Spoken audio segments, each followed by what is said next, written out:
Welcome to Veteran Voices, a podcast dedicated to giving a voice to those that have served in our country's armed forces. On this series, which is part of the Supply Chain Now family of programming, we sit down with a wide variety of veterans and veteran advocates to gain their insights, perspective, and experiences. We'll talk with many individuals about their challenging transition from active duty to the private sector, and we'll discuss some of the most vital issues facing veterans today. Join us for this episode of Veteran Voices. Hey, good afternoon. Scott Luton with Veteran Voices. Thanks for joining us here today. We've got an outstanding show teed up with a veteran that's part of the largest and oldest environmental organization in the state, so stay tuned for that. Hey, but a quick programming note before we get started here. This program is part of the Supply Chain Now family of programming. You can find us and subscribe wherever you get your podcast from. Just search for Veteran Voices. And you can also check us out on social media. If you got a veteran with a story to tell, reach out and we'll see if we can't make that happen and get you on the recording schedule. So thanks very much for tuning in today as we talk with our featured guest, Lornett Vestal, Southeastern Campaign Representative with the prestigious Sierra Club Military Outdoors. Lornett, good afternoon. Yeah, good afternoon, Scott. Thanks for inviting me. You bet. Well, you know, it's been a couple of years since we met at a Vetlanta event, which I know we both are big believers in, vetlanta.org. But I'm really looking forward to not only diving in a little bit more to your military background, those experiences, your transition, but then, you know, some other issues that you've got your finger on the pulse of and are passionate about. Well, yeah, let's get right into it, Scott. Fantastic. You talk my language. I love it. All right. So for starters, let's get to know you, the person, a little bit more. So where are you from? And you know, give us an anecdote about your upbringing. Originally from Chicago, Illinois. I know down in Georgia, they like to say Illinois, but it's Illinois. And I guess my childhood, I could say, was a little bit complicated. I was adopted, very fortunate. So I guess an antidote, I don't know.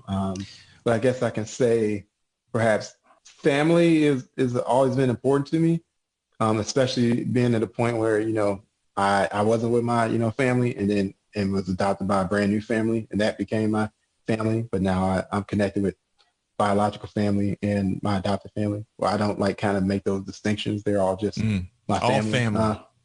For better, for worse, as always with family, but that's kind of how I feel.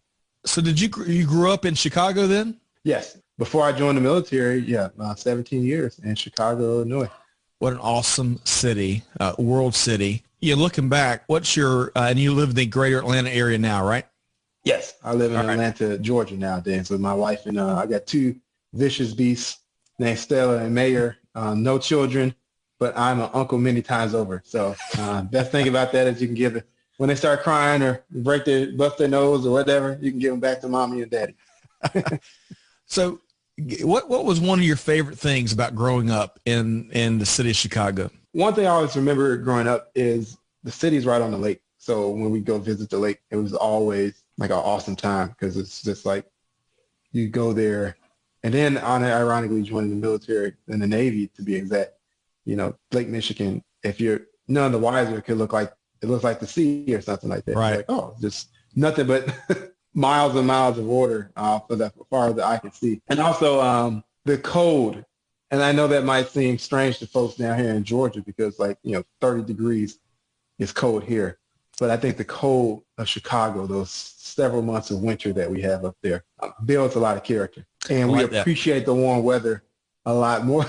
Because when I got stationed when I joined the military, I was stationed in San Diego, and it's like 70 degrees and sunny all the time. Barely rains. I mean, they might have fire season every now and then, but that's about it. So people are kind of just like, oh, 75 degrees again today. Oh, you know, where in Chicago, it's, you know, you have hellacious winters, polar vortexes, school closed down. When they close down the school in Chicago or in the Midwest general during wintertime, that's really cold. And when I say really cold, when they close it down, I'm talking about like it's high negative 25 wind chill. Wow. So if it's a snowstorm, you go into school. Kids, get out there. It builds character. 10 feet of snow, you just shovel your way to school. Love it. Love it. What a great visual. All right. So you've referenced joining the military a couple times now. Mm-hmm. You served in the U.S. Navy. What made you join the military, Lornett? Well, it was a couple of things. I had a grandfather who I never had the pleasure of knowing who served in the Navy during World War II. And my uncles had all been Army men. And I had the pleasure of taking Army ROTC in high school. And I had a Sergeant First Class Weber, who probably shouldn't have shared his Vietnam stories with high school students, but he indulged us many, many times over. So I was like, I don't think I'll be joining the Army. So the Navy seemed like the better option as far as like traveling, because I had an uncle who was like, yeah, I joined the Army. Then they sent me down to like Georgia. So like, did you go to Atlanta? That seems cool. He's like, no, I went to like Fort Benning. That's not Atlanta. It's like, oh, I'm like, I don't want to go to Fort Benning or Fort Knox. I want to go somewhere cool. And then I talked to the Marine recruiter, and he was like, you'll be a real man, join the Marines.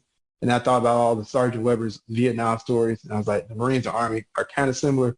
So I'm good with that. I want to travel the world a little bit if we got to go to war, if, it's the military. So that was always in the back of my head. But I was like, the Navy gets to travel. Travel was a big part of selecting the Navy, it sounds like. All right, so let's dive in deeper into your military career. So in the Navy, what was, in the Air Force, they call it AFSC. In the Army, they call it MOS, I believe. What's the acronym they use for your job in the Navy? Yeah, so in the Navy, they call it rate. Right, that's right. So, I should remember that. Rate. Yeah. All the branches of service are different. So working with vets, they're like, my MOS. And I was like, I don't know what that means. But to civilian speak, it just means your job. So my rate in the Navy or job was ship serviceman. And what that means is I worked in this commercial supply side of the Navy at the time. I don't think they have that rate anymore. I think they combined it with shopkeeper, but I'm going to get into like the weeds of Navy life. So let's keep it simple for our non-veteran and non-Navy listeners. So what my job entailed was we worked in commercial sales. So we're in the middle of the ocean. The only store you can go to is a ship store. So we bring the NEX right to the sailors and Marines on board during deployment and when we're underway. So I spent several years working in a ship store. So it wasn't that hard of a transition from civilian life, because my first job was working at Track Auto, so I was a cashier there. So I get to be a cashier in the Navy. So cool. Did you get involved in the logistics and replenishment and supply chain of making sure you've got the right inventory levels and whatnot? Oh yeah. So once I got a little bit of rank, so became petty officer third class, so E4. We had to order stores, and we're in the middle of the ocean, so how do you get supplies to you? That means the helos come drop those babies off pallets right there on the flight deck. And some of my shipmates, I should have learned how to drive forklifts. I should have went to forklift school. I didn't. I went to ordering stores, so I knew how to order that. I had to go to a 2-month school for that during my time. So candy, health and comfort items. This early 2000s, so CDs, DVDs. Video game systems, so that commercial supplies. Also, ship servicemen were in charge of ship's laundry, so we got to keep the crew clean, got to keep your uniforms clean. So we had laundry room on the ship, presses, the big steam things that come down and make the creases on your uniform pretty squared away. So I was always squared away for inspection. And the Marines, they always like, hey, we got to be friends with the supply guys. Everybody wants to be friends with you, because you had access to the G-Dunk machines or candy machines, but we call them G-Dunk because this Navy sailors still talk like 1777 pirates. And then soda machines. So I used to load the soda machines also, and also serve time as a ship's barber. So I got to cut hair, all that good stuff. So wow, fun times.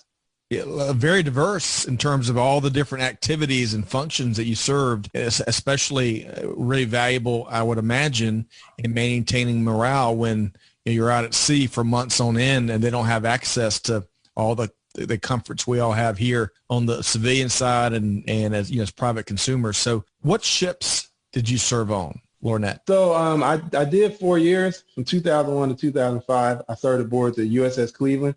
And either it is a museum in Hawaii or it is a coral reef right now. because I believe they decommissioned it in 2009. So I don't know exactly the fate of the USS Cleveland, but it was commissioned in 1967, so during the Vietnam War.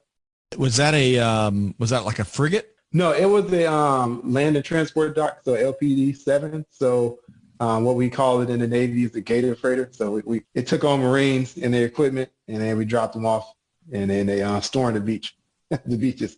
So we hauled around Marines. Bear with me here because I'm never served in the Navy. I was Air Force. The task forces approach always fascinated me, how they build those things around aircraft carriers. Was that what a couple task forces that the USS Cleveland was part of? Do you remember? Well, I know we were a part of the it was the Fifth Fleet. I don't believe the Seventh Fleet. I'm forgetting this stuff because it was 15 years ago, so it's not off the top of my head. But we were part of that battle group, and gotcha. I would always joke and say the aircraft carriers were the pride of the Navy because they got 5,000 people on deployment on that one ship. The jets land on them, and just a fun fact, I believe that the Navy has more jets than the Air Force. So just a little rub there for you Air Force folks. And they have to land a plane on a ship in the middle of the ocean. So that's like a small landing strip. If you miss, well, you'll be in Davy Jones' locker. So those pilots, any type of pilot, are pretty squared away. But yeah, trying to land a jet on a ship in the middle of the ocean was great. But we did do some workups during deployment in 2003 with Army pilots because our ship, we couldn't take on, we weren't an aircraft carrier, we were a smaller class, but the Harrier jets that hover, VTOL, and also the helos, we could take those on. So we worked with some Army pilots who were flying their helos to land on ships. So that was during 2003, Operation Iraqi Freedom. So we went up to outside of Alaska because we pulled into Anchorage, Alaska. So that was my first time going to the Great White North. Fascinating. Pilots in the military, the conditions they face and the challenges, all in the art of being able to project force. It's amazing. Those pitching decks, even in calm seas, right? All the movement. I mean, it's just amazing. And all the people, the ground crews, the conditions they face as they support aviation in the Navy and other branches. It's really just fascinating. Oh yeah, the ships themselves are, they're wondrous machines because you got, this giant steel, floating, warship, and you have all these different crews. You have operations who are, navigating. You have, the signalmen who are, communicating. You have the IT guys who are, tracking and getting information. You got the machinist mates in the engine room because we were, older ship, so it was steam engine. And I believe during deployment we had 2 engines, but we were only floating on one. So that was interesting. Yeah. And then another thing people don't understand about the Navy, because I know the Marines and the Army guys and gals, they like to make fun of us, like, you guys are the real military. You're just on the ship. So we'll see how fast the Marines run when there's a fire on the ship. Guess who has to go put the fire out? So we may not be shooting at people all the time, but we are, when it's a fire, we can't call 911. The sailors have to put it out. And since, I was one of the junior sailors, I was on the fire team. So we had to go into the main space and fight the fires. Wow. So fun times. One last question, and I want to get to the people that you served with. I think, if I understood you correctly, you mentioned that the aircraft carriers might get all the glory or all the attention, and those are just, I think, I think there's only 11 or 12 vessels, and the Navy, of course, is a 200 vessel plus fleet. That we need to give more attention to all the other ships, right? Yeah. They should give them some love, but I guess we just haul around Marines, and the Marines are just like, they pile them up in there. We thought our quarters were tight. The Marines' quarters were pretty tight, unless they were like officers or something like that. But the grunts, they were in tight spaces. But we had fun. It was a lot of. I don't know if I can curse on this podcast. I mean, it's a vet podcast. Sure. So it was a lot of shit talking between the sailors and Marines, but also good friends. And my brother-in-law was a Marine, so he has a lot of Navy jokes every time I go around him. And I just say Marine stands for my ass rides around in Navy equipment. And also stand in line, because every time it's a line on the ship, they just stand there. All right, hurry up and wait. Hurry up and wait. Is it chow? Or is it, why are we in this line? I don't know. Is the ship store open? I don't know. We don't have anything to do but work out and eat and sleep and clean their weapons. So they really enjoy ship life, the Marines, but they get to ride around. On the Gator Freighter, as you called it, I Gator believe, Freighter, right? Yeah. Well, nowadays they'll call it the Uber for Marines, the smart asses. All right. So let's talk about some of those good times and some of those relationships and brothers and sisters at arms. Let's talk about some of the people you serve with, or maybe those that worked for you, or those that maybe you worked for, those you worked beside. Who are some characters that really stand out to this day? Our second command master chief was a guy named Master Chief Bud. And he was a big guy. Like, he liked to work out, but he was a bit older. He was probably like in his 50s, but he was the master chief. And he had these really thick glasses, really big guy, like Arnold Schwarzenegger big, and like, but probably taller than Arnold Schwarzenegger. He was like the funniest guy ever. And he had this really high-pitched voice. So like, how's it going, Petty Officer Vessel? What the fuck? And all the sailors were hanging out in the ship's store, and he'd come in the ship's store. You know, that's my post. So I worked there. But all the junior sailors was just, sometimes they've been there shooting shit, and just coming in and yell, you guys get the fuck out of here.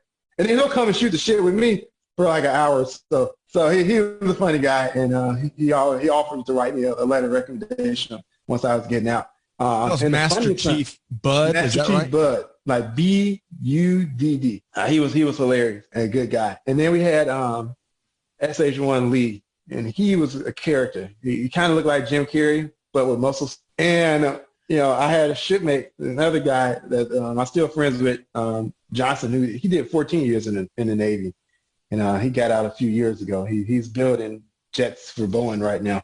But Johnson was a ship serviceman like me, or I guess what they would call it. Well, Petty Officer First Class, or division leader was SH-1, and he was quite a character.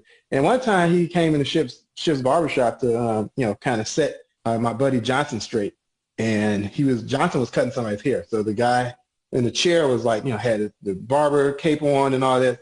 So Lee is just, chewing Johnson out, and the guy in the chair is getting pissed off, like more and more pissed off. The guy in the chair is just like, hey, Petty Officer, you need to stand down. And he's like, who the fuck are you? You shut the fuck up, Marine. So the guy gets up, takes off his cape. He's a Marine Corps captain. So he's SH-1 Lee's, oh my God. Oh shit, sorry, sir.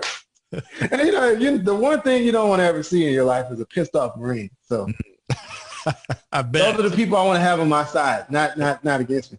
So and we used to shit talk, SH-1 Lee, and he'd get beat red and like kind of embarrassed, like, oh guys, come on now, you can't say that stuff. Because we had to make deployment fun. So we're like, yes, boss, we coming. He's like, you can't call me, don't call me boss. Like, but you're our boss. You're technically our boss. You're our Petty Officer First Class. Like, people are gonna. Because Johnson and I were both black guys, and he was like, oh, you think people are going to think I'm racist? I'm not racist. Like everybody. Like, oh, come on, SH-1 Lee. We going to call you boss. So, yeah, he was a character. Johnson, he was my shipmate from Altadena, California, and he was quite the character. He was definitely, he embraced the Navy's core value of drink to the foam. Of what? Drink to the foam. Drink to the foam. So, like, okay. The beer, and you drink it down, it's just the foam left. So that's in the Anchors Away. That's what we learned in boot camp. That's our Navy fight song, and we got drinking in it. And Johnson, he lived to those standards. But he was a good guy, and my buddy Eason, who was a machinist mate, and we're still friends. Heck, I got a picture of him with his wife in my library room right above me. So that's him right there. And what's so funny is Johnson and Easton would always like shit talk to each other. And during the whole deployment back in 2003, Johnson, he had a kid. Well, his wife had a baby, and obviously we're deployed, so it's not like he can see them besides like pictures from emails and things like that, or letters from his wife and at the time and all that. So Johnson's like, man, we ain't never going home. We just stuck on this fucking shit in the middle of no goddamn where. And Easton would just shit talk and say, is Johnson in here? Mr. We ain't never going home. We never going home. We just never going to go home. But it's all fun. We have to make deployment interesting because out in the middle of the ocean, I joke around. Instead, I joined the Navy to see the world, and I saw from the side of the ship. So, we floated past Singapore. We floated past the Philippines.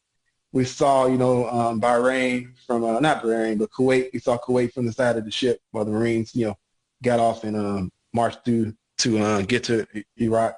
So, yeah. So when people ask me, how was the Navy? Yeah, well, I saw the world from the side of the ship. It sounds like a great group of folks that you were able to keep it light with. I'm sure there were plenty of times that you had to be serious and disciplined like any branch, but, being able to keep light, keep loose, especially when you're, kind of take an analogy from 2020, here we're remote or work from home, we're quarantined in some cases, locked down. We're all trying to find different ways of, maintaining a healthy mental state, right? Yeah. And part of that, as you're describing, at least what I'm taking from you, is maintaining that sense of humor while you do the mission at hand.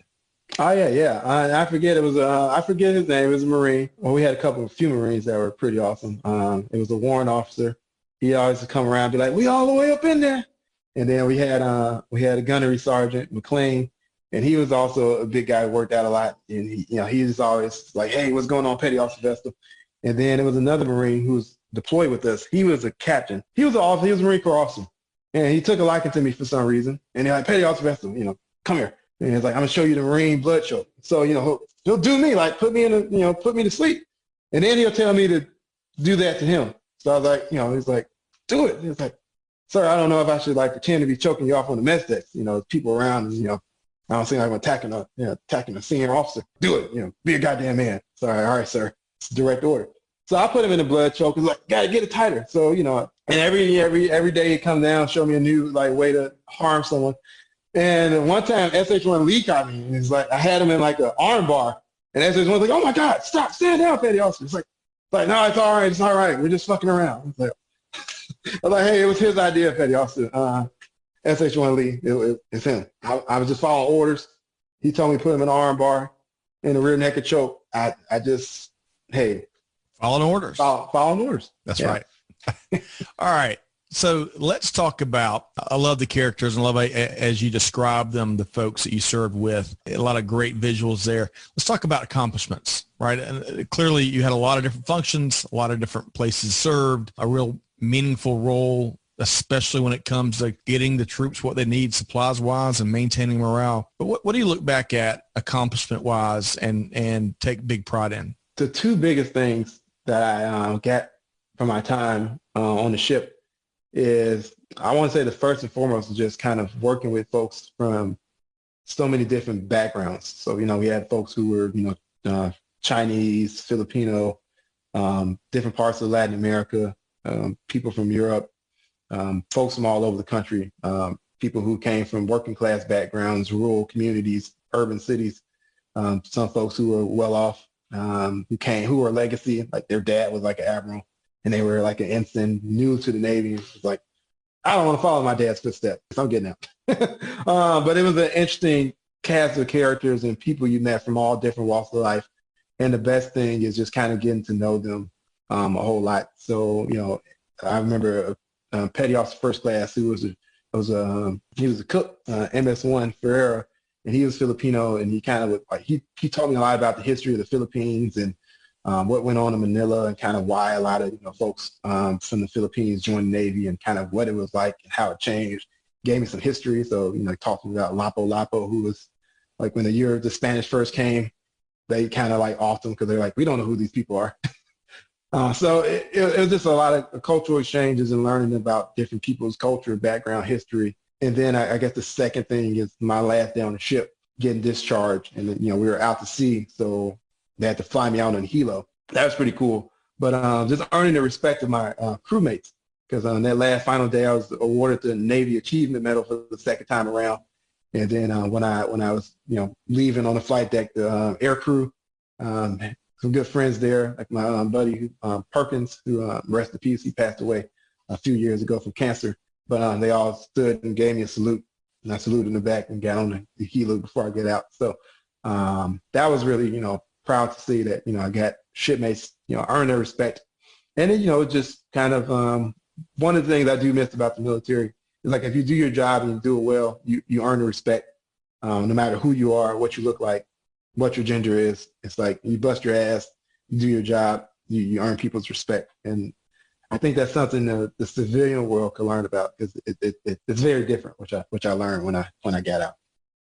Well put. So much there that you shared. Really sorry to hear about your friend Perkins that lost his battle with cancer, I believe. Hate to hear that. But I love what you talk about. You describe the level of diversity within the military and how you can, the relationships there, the commitment to get the job done. It just breaks through the differences in culture and walks of life. And you become educated in different people's perspectives and POV. I share that experience with you. And you know, I learned a ton of things from a variety of folks that I serve beside. And that's certainly one of the best things about being in the military. And I agree with you. I wish that could carry over and that the private sector could learn a lot from that. But we're going to dive more into that momentarily. Let's talk about your transition, Lornett. That's for so many. That continues to be a ever challenging journey. And you can probably, I don't know, Lornett, if you can hear, I've got some cardinals just outside my window and they are not happy about something. So you might can hear them coming through the microphone here. But I thought, all right.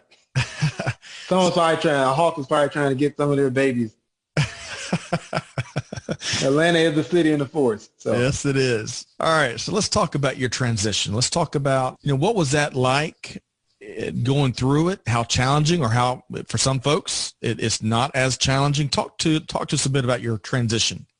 Yeah, so that's a great question. And kind of the work I do now with the Sierra Club is kind of like, grabbing people doing that transition, whether they got out a month ago or 20 years ago. And it's really interesting because, both being service members, we have boot camps.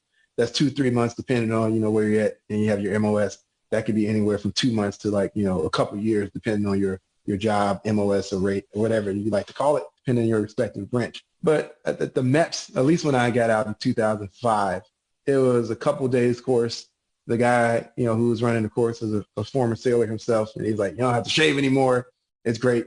Handshake. And here's your DD-214, which, hang on to that. That's the most sacred piece of paper. I have my original one, but I also have tons of copies of that. So I can never lose. That's a vital piece of paper. They can bury me with that one. But I think the problem becomes, especially since the conflicts in Iraq and Afghanistan and all the other conflicts, is that transition piece. It should be, you have a boot camp to get in, you should have a boot camp to get out. And it was hard for me in particular because I got out and went to college. I did some college courses at the community college in San Diego. For a year or so, but I was coming out being a sailor on deployment, seen a lot of things, traveled to different countries, met all types of characters, had interesting experiences. Some were PG, some were R-rated, but that's for another podcast for another time. But coming into a classroom setting, and you have folks who are I went to NIU, Northern Illinois University, which is in northeast of Chicago, about 60 miles out. And 18, 19 years old, first time away from home. And, I had been on deployment. And although I was not too much older than some of the freshmen in college, being a freshman myself, or just a little bit above a freshman, like a sophomore, I was 22 years old and had, been on deployment, been to a war zone. If it was a fire on the ship, like I said earlier, we had to fight it, all type of things. So all my experiences was far different from, the person who came from Frankfort, Illinois, and they were the first time away from home. They didn't know how to wash their clothes or cook their own meals and things like that. And I was like, shit, man, I done all that. So that was the hardest part because I joked around when I was a sailor, and some of the officers I dealt with, and if there are any officers listening, no offense, but you meet some guys that are like, if you went to college, I could go to college. It must not be that hard. It's the gals, but the gals are pretty smart. Some of the officers, yeah. But no, I got a good mentor of mine, Mr. Side, who was my divisional officer. We didn't like each other at first, but we slowly earned each other's respect, and we still keep in touch to this very day. But I think that was the toughest part because I had an ideal of college, and that really wasn't it. And then I had a Marine Corps vet who was also a grad student in psychology, and he kind of recommended I join a fraternity. But I'm kind of like, I was already in a fraternity. It's the military. We got a fraternity with guns, and after you become a shellback, when you cross the equator, you got that hazing ritual, which the Navy does not do. I don't think I could have some 18-year-old kid who had no real life experience yet. He had his growing up, but he's just fresh in college and yelling at me, and becoming a line brother. So I was like, I don't think I can. I already was in a fraternity, and I don't think it can compare. So it was kind of, I was really on my own. And the cultural divide, it sounds like a little bit. Yeah. It was, I'm sure it's the same way for folks who are a little bit older in their 30s and 40s and 50s who return to college full time, and they're in classes with 18-year-olds. And it's just, nothing against anybody who's 18 or 19. It's just kind of, once you have certain life experiences, or you're a certain age, you just have different perspectives about things. It's just kind of how life is. Change happens whether you like it or not. So I think that was the toughest part. But I met a good friend of mine who I'm still a friend with, named Ulysses, and he kind of introduced me to sweat lodges. And that's something that even the Sierra Club Military Outdoors has incorporated pre-COVID to our outings, where it's like a Native American cleansing ritual. Mm-hmm. That really helped me kind of transition with the mental health struggles I was dealing with, and just kind of transitioning. He wasn't a military, he wasn't a vet, he was a civilian, but good guy. Kind of introduced me to that and kind of helped me connect with myself, connect with nature, kind of cleanse. And it's very interesting because the Native American community, for their veterans, they have that community that they help them kind of adjust from war. And I think the problem is that a lot of vets who get out, who are on the battlefield front lines, they don't have that. We should have some type of transition. And that's why I have a program like Military Outdoors. And we're going to talk about that momentarily. You shared so much there. I love your sentiment about, hey, you got a boot camp to get in. We need to get a boot camp to get out. That well put, Lornett. And also you were talking about, the difference in experiences and trying to reacclimate to society on the private side, and how challenging that can be, especially when you've experienced some of the things that you're alluding to. And it sounds like to me a best practice, if you're speaking to others that are getting ready for their transition or fighting through their transition or what have you, is finding a great mentor. They don't have to have prior military experience. They really just need to care and have some experience, it sounds like to me. Would you agree? Yeah, I definitely agree. Let's talk about more advice. So I think there's plenty I'm already taking away from this, but if you're speaking directly to those that are getting ready, maybe they're in terminal leave, or maybe it's before terminal leave, maybe they're smack dab in the middle of their transition, or maybe they're already out, they're experiencing some of the bad days that we all had probably in our transition. What are some tips and some advice that you'd offer them? I didn't really think about this until I started my current position with the Military Outdoors, and connecting to nature and connecting veterans to nature and healing through nature. But when I was making my transition, I did a summer in Costa Rica with Habitat for Humanity, and it was very different from my military experience. I went there as a volunteer and had a fantastic time, but also brought the military stuff with me, the good and the bad. So got into a couple of probably drank a little bit too much, but the flip side of it, the positive side, is I went to a whole nother country, whole nother culture, did some volunteer work, met some great people, beautiful, nice people of Costa Rica, and some really interesting volunteers. And we spent the weekends, hiking, whitewater. First time I ever whitewater rafted was in Costa Rica. Our raft capsized, and luckily I had a helmet on. I hit a rock, so I got the scar. I'd rather have the scar than not be here. Than not have the head, right? Yeah. And the funniest thing is our raft guy instructor, I'll never forget him. He was a guy named Phil. I don't know if he was from South Carolina or Georgia, but he was a big white guy, had a big beer belly. He spoke fluent Spanish, but he spoke it with a very thick Southern accent. It was the weirdest thing. And, I'll never forget Phil, because I thought I was going to die, when I hit the water. We were, underneath the raft, and he pulled me out. And then apparently, I didn't know this. A friend of mine who was on the raft with us, named Christy, who lives in Seattle, not in Spokane, Washington. She told me, she's like, Lornett, you were like an action hero that day. Once Phil pulled you in, you pulled in like several people in a raft. And that's like, I never had no raft training before. I never been a white road raft. Wow. That was just kind of like that military training when like it's a shit instinctive. You just going to like saving people, pulling your shipmates in. So maybe, that's the good thing. But I think that was really good for me to kind of take that summer before I went to college and got out the military, to just not go home, but kind of do something very off the beaten path, and just kind of connect with nature, connect with, people with different cultures, and kind of just see another part of the world that you're not have to get up at 4:30 in the morning and go to drill or anything like that. You just do that transition period. So I didn't know at the time what I was doing, but I think that's good.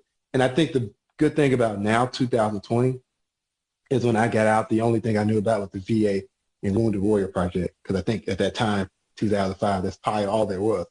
And now you have so many great organizations. You have one locally like Vetlanta, but you got one nationally like Team Red, White, and Blue, Team River Runner.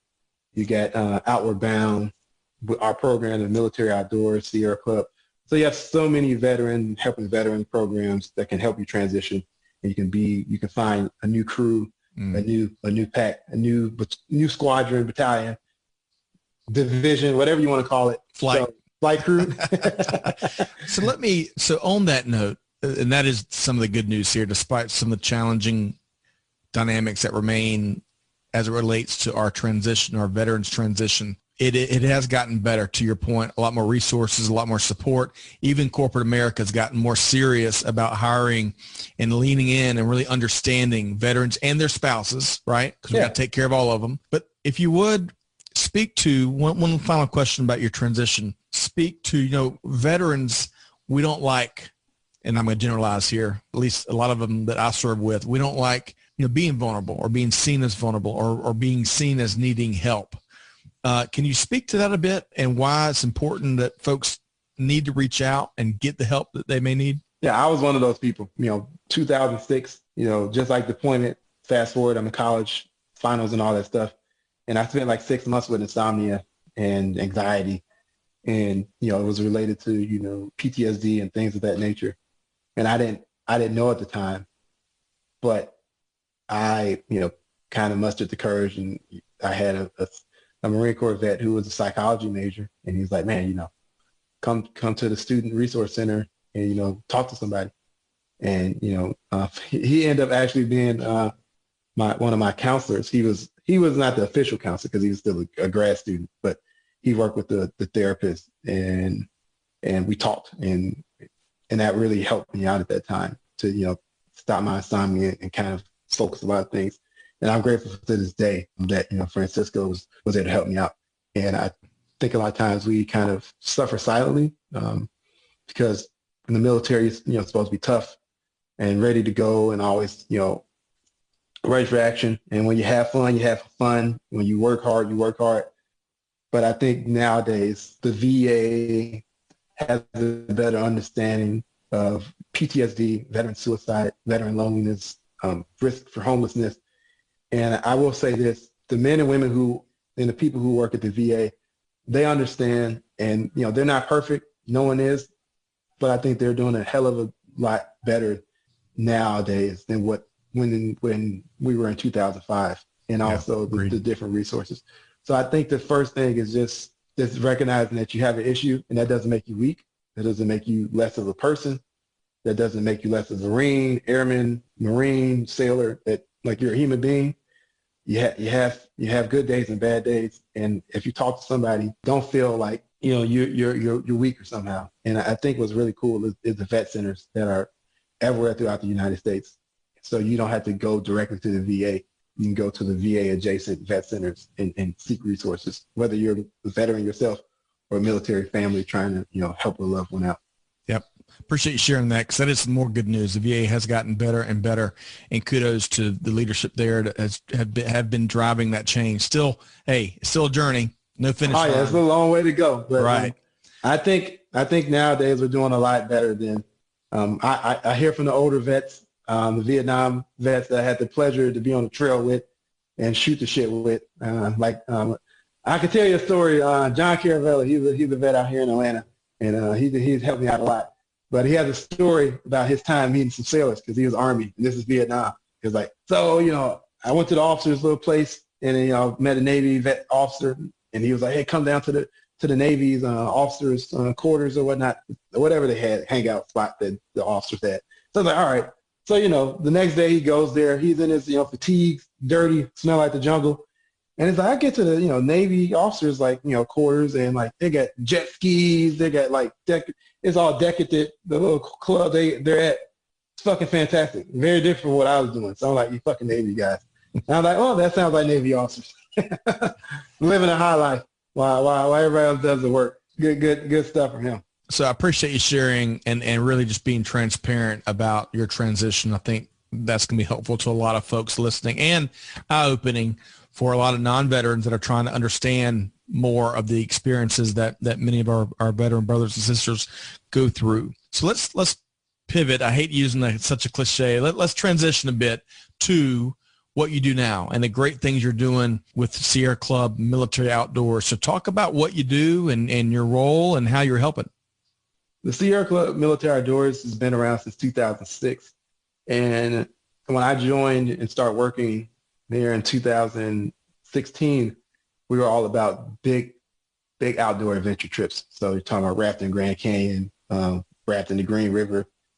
And we got some new leadership and we kind of changed it to like focusing on nearby nature and local outdoors. So you have an adventure right near your own home. It could be your local park, your state park. You don't have to go. So we think of these outdoors and we think of these far out places, people, going to Denali in Alaska, but you can go right in your own neck of the woods, whether you live in the Midwest, whether you live down here in the South, or you live out West. And what I really, really like about the program is twofold. One is we train veterans to be outdoor leaders and they can lead other veterans outdoors. So I like that empowering. And this is kind of from my social work background. Our whole thing is giving our clients self-determination. And I like with the military outdoors, that's the goal. Our veteran volunteers and civilian volunteers also, they lead the charge on the program, what they want to do, how they want to do it. And we're just kind of there to impart the wisdom of the Sierra Club on them. And I like that. And also another thing I like about it is the Sierra Club is the largest and oldest environmental organization in the United States. So a lot of things we do are political. We got a big office in D.C., in Chicago, and all over the country. We do a lot of lobbying of state and local governments along with the federal government. But one thing I said I would quit at the Sierra Club Military Outdoors was like, if we got our volunteers, and our goal was to get them involved with other things at the Sierra Club.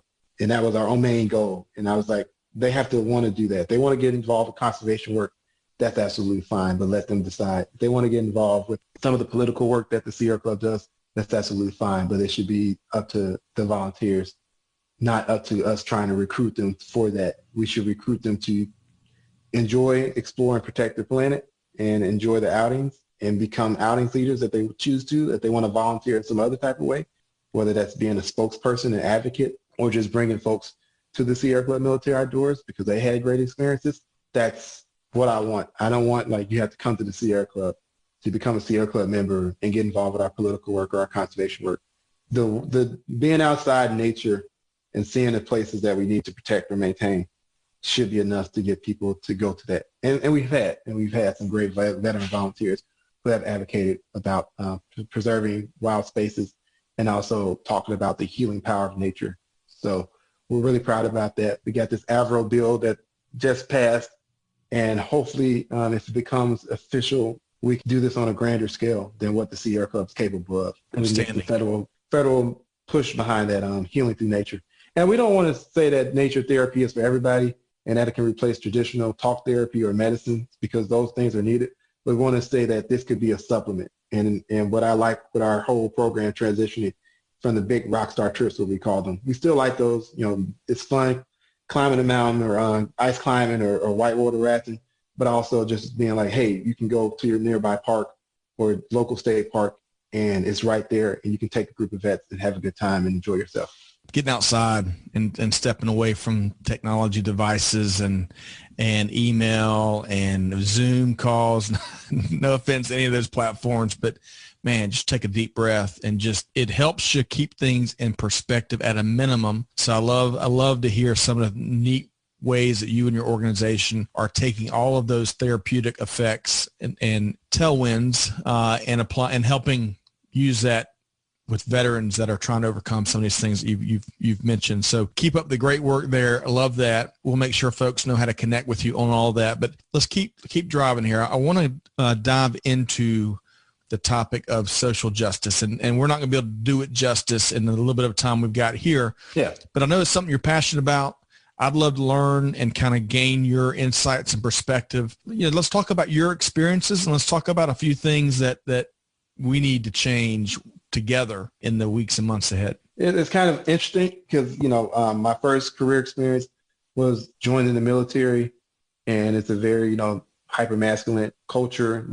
We're in a business of war. There's no other way to put it. And, if we said anything else, we'd be lying. We have to, the Navy chaplain put it like this. It's like, hey, we can all be pacifists, but, in the real world we live in, there are, aggressors out there, and we have to protect, your borders. And that's just how humans organize themselves. So I understand that. So I transitioned and ended to becoming a social worker. So that was a very different experience because instead of all the piss and vinegar, you're, kind of talking about your feelings, talking about helping other people. And it's a very stark divide. When I was getting recruited for the Navy, they asked me, did I want to go on submarines? And then the recruiter was like, the petty officer was like, there are no women on submarines. So I was like, nope, I don't want to go on submarines. And ironically, when I joined and got to my duty station in USS Cleveland, it was an all-male ship. So there I go. So it was around a bunch of guys all the time. Nothing wrong with that, but that's where it was. Where social work school was the exact opposite. And I think what really kind of led me to this social justice land was my grandmother. And unfortunately, she passed away in 2002. But she was a pillar of the community. It was a heat wave in 1997. Killed a lot of people in Chicago, including my grandmother on my father's side. And during that summer, she drove around in the community, different parts of Chicago on the south side, dropping off food for elderly individuals, bought people some air conditioners. She was a president of the Eden Green Co-op when that existed at that time. She was involved with a lot of political campaigns and heavily involved in her church, New St. Peter, Church of God in Christ. And she was just a woman who did a lot for the community. She even oversaw a school, a breakfast and lunch program for the young people, and it was for youth in the community during the summertime. So that was at the community center. So you go there and get some lunch, and she would always bring like bags of lunch and stuff like that. And she was old school, so like when me and my brother would have our little muscle shirts on, and we're 13, 14 years old. It's like put on a shirt. We see grandma come in a red van, we run and put on that shirt. But I think that she instilled that kind of sense of like helping others and doing the right thing, not because it makes you feel better or make you better than anybody, but because you have to do that because, I'm not religious like my grandmother is, but I still think as human beings, no matter if you're the richest person in the world or the prettiest person, whatever, somebody helped you get to that point. Someone had to raise you as a child. When we were born, we're all helpless. So our species would not be here if it not for us working together. So I think that's the most important thing. But I think my grandmother instilled that in me, and kind of transitioning from the military to school of social work was very different because, like I said, it was a more female-oriented place, and certain things I couldn't say as a vet or wanted to say without like offending people.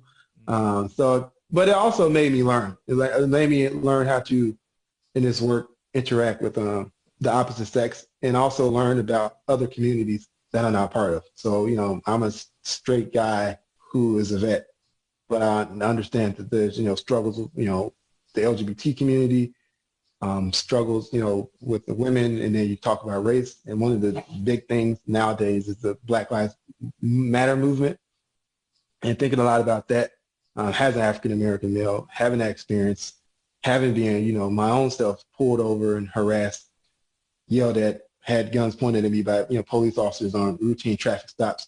At that time, they weren't seeing that I was a social worker, a graduate of the University of Chicago, a Navy vet. They saw a Black man and, they acted accordingly.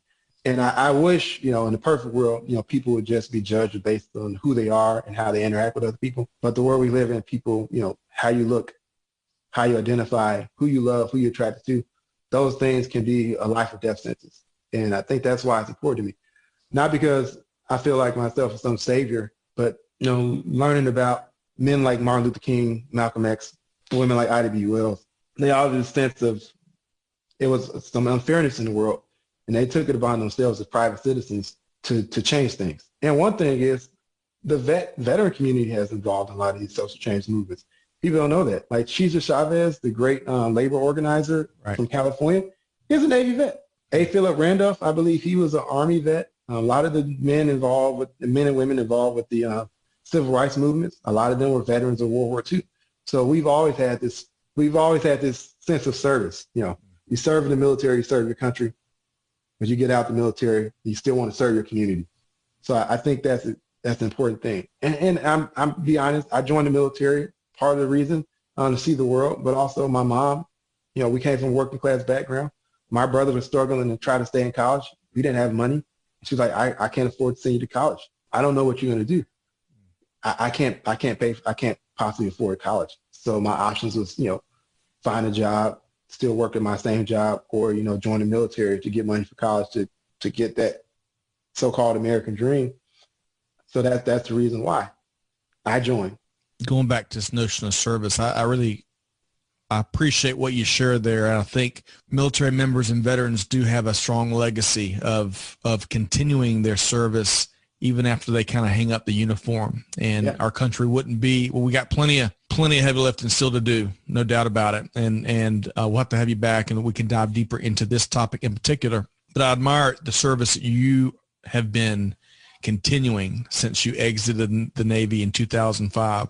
If you had an audience of folks that really were open-minded, which is part of the challenge we have, that are willing to be empathetic and understanding your journey you just shared and not just their own, which that's another challenge we have. What are some, you know, we can't get all the way into solutions and some of the deepest issues we have, but what are some initial steps that you would share with folks to challenge them to make progress so that we can at least have a dialogue? Where do we start?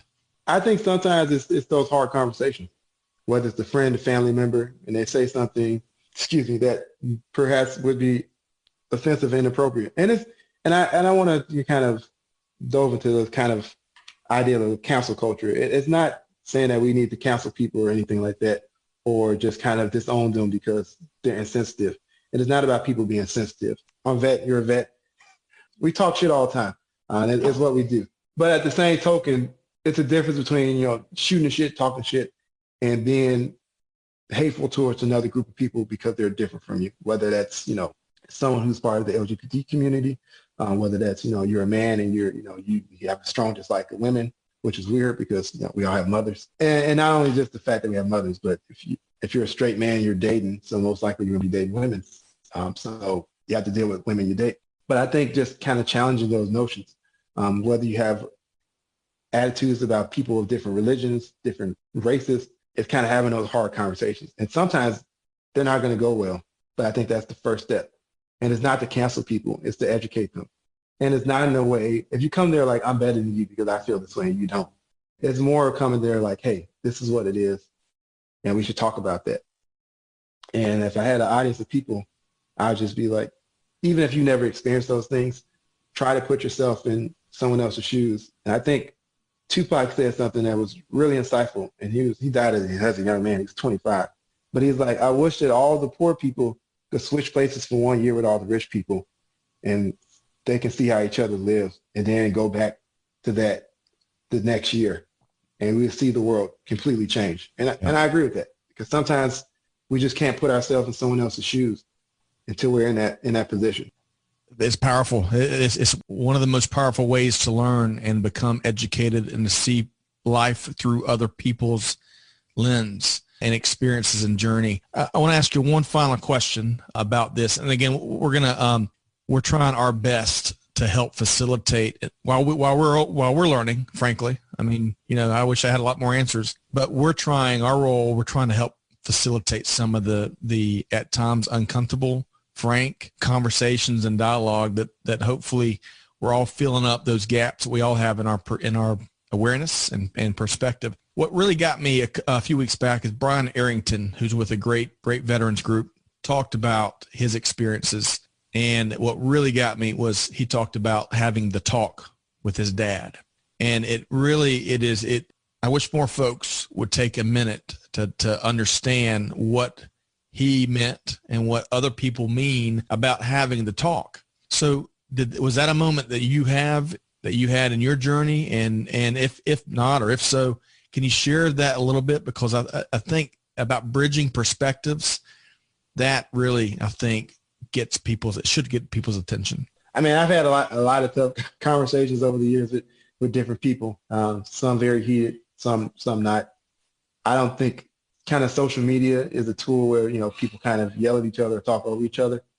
But I think when it comes to like, close friends, family members, and having those talks. I remember one time, they had a family get together, and family were kind of talking about, gay men in a very kind of derogatory way. And, I vehemently disagreed. And we had a conversation about it. And, there's some jokes made about me and all this stuff. But, and I'm not a gay man. I don't know what that experience is like, because that hasn't been my experience. And they were just like, hey, at the end of the day, these are folks too. And even though it's jokes, it can lead to worse things for individuals who are part of that community. And it has, as we've seen from history. It's just like someone who makes a racist joke. We've seen those things escalate to, people being killed. It's not easy, especially when it's like family members or people you're close to and you love and respect and you care about. It's just kind of holding your ground and having a conversation. And maybe even if they don't agree with you in that moment, it's not about that. It's not about winning people over. It's not a debate. It's just kind of like, maybe you can open their perspective. Be like, all right, I may not be a part of this group. I may not be a part of this religion. If one person opens their eyes or has a different thought based on what you share and drawing a line in the sand, or just giving frank feedback, hey, that puts us a little bit closer to where we need to be, where there's opportunities and justice truly for all. And I appreciate your passion. I appreciate what you shared, and we'll have to continue that conversation. I admire, again, your acting. We get so much lip service these days, unfortunately, across the spectrum, veteran circles, non-veteran circles, business, you name it. But I really appreciate your sense of action and service and helping so many other veterans in their journey. So really appreciate that, Lornett. Let's make sure you've got no shortage of projects, and I love it, man. I don't think you sit still for a second. I love what you do with the Sierra Club Military Outdoors. You've kind of described some of that. You've got a podcast. You've got a website where you're having some really interesting conversations. Talk a little bit about that and make sure folks know how to connect to other things you're doing. Oh, yeah. Well, first and foremost, all the people listening to your podcast, one thing they can all honestly get behind is the fact of homeless veterans. So that should, left, right, whatever your political persuasion, that should be something we should all be fighting to get rid of. And the veteran suicides, those two things, the 22 a day and I think almost 100,000 veterans on the streets at night in this country, which is one veteran homeless is unacceptable. So that should be a bipartisan, across the spectrum issue that we all should be fighting for. But if folks want to get in touch with me, I'm Lornett Vestal. You can get my LinkedIn page. The Evolving Man Project is a personal website that I started, has no affiliation or whatsoever with the Sierra Club or the Sierra Club Military Outdoors. So all views and opinions expressed there are my own. But the website is just designed to kind of talk about issues that impact men, in particular, Black, Indigenous, and men of color. And Question Culture is a podcast I started with a college friend of mine, Brian, and we questioned conventional wisdom around different topics. So we started off with the two-party system. The last one was Black Lives Matter. I think the next one coming up will be about climate change and climate change denial. Y'all jump right out and tackle some of the tougher topics, huh? Yeah. We figured Live by Dave Chappelle had his first TV show where he played the black white supremacist and start off with a bang. We figured we got to go in them a deep end and see if we sink or swim. So I think we're treading water. So you can check out Question Culture. You can check out evolvingmanproject.com, and you can find that there. And some of the articles written by myself and other contributors to that website. And leave a comment, whether you like it, love it, hate it, whatever. So that was evolvingman.com. Is that right? Yeah, Evolving Man Project. Project.com, sorry. And the podcast name is Question Culture, right? Yep. And they can search for that. And you can find it on Twitter, Facebook, and Instagram. Question Culture and Evolving Man Project. Love it. All right. And one final question. Those projects are not affiliated with the Sierra Club Military Outdoors, but if folks wanted to really plug in with what you're doing there, Outdoors for All, which I'm not sure if we mentioned that phrase, but love that. How can folks learn more about that? Folks who want to learn more about the Sierra Club Military Outdoors, you can always go to the SierraClubMilitaryOutdoors.org. Check out our website. You can go to the Sierra Club website, the national website, and that will give you a link to the Sierra Club Military Outdoors. And also, folks can reach me via email. So my first name, .vestal@sierraclub.org. And if you got a question about that, how to get involved, how to become a volunteer, feel free to reach out to me. Soon we'll be launching a campaign, Vets for Essential Workers. And what that campaign is all about was the brainchild of one of our great volunteers, an OG Army vet named Pete Johnson, who's a good friend of mine, and we share war stories all the time. And he was like, hey, how do we help out people on the front lines in the medical field, and also people at the grocery store, folks who all are deemed essential. They need hazardous duty pay. They might need child care. So our campaign is going to use veterans to lift their voice to uplift essential workers. And also lots of vets and military folks, they're essential workers these days. So it's vets helping vets and helping their community. I love that. Vets for Essential Workers. We'll have to learn a lot more about that. That's one of hopefully the silver linings of this pandemic, where a lot more attention and recognition and appreciation for all of these frontline workers, whether it's healthcare or retail or first responders or supply chain, you name it. All these folks are risking their own health to keep us moving forward and protecting our psyche. So we'll learn a lot more about that. Of course, you can connect with Lornett Vestal on LinkedIn as well. That's where I think one of the first places we connected. And we'll make sure to list the URLs really simply in the show notes. Lornett, we try to protect the one-click rule, right? Folks aren't going to click 17 times these days, so we try to really make it easy and make it about the one click. Work smarter, not harder. Well, really appreciate you sharing so much today. I learned so much. I really enjoyed reconnecting with you. We've been talking with Lornett Vestal, Southeastern Campaign Representative with Sierra Club Military Outdoors. You can also check out a variety of his projects and his podcast, Question Culture, which is not affiliated, but there's so much good stuff you're leading, Lornett, and we look forward to having you back on here and getting an update real soon. All right. Well, thank you, Scott, for having me on. You bet. So to our audience, hopefully you've enjoyed this conversation with Lornett Vestal as much as I have. The service and what he's doing, the conversations he's driving, the service he's delivering after his time in the military, it's inspiring. So hopefully y'all appreciate it as much as I did. On behalf of our entire team here at Veteran Voices, hey, we invite you to find us and subscribe wherever you get your podcast from. Find us on Twitter, Instagram, and LinkedIn. If you're a veteran with a story to tell, hey, reach out and we'll try to work you into our programming. It's really important to us. Scott Luton wishing our listeners nothing but the best. Hey, challenge you like we challenge ourselves. Do good, give forward, and be the change that's needed. And on that note, we'll see you next time here on Veteran Voices. Thanks, everybody.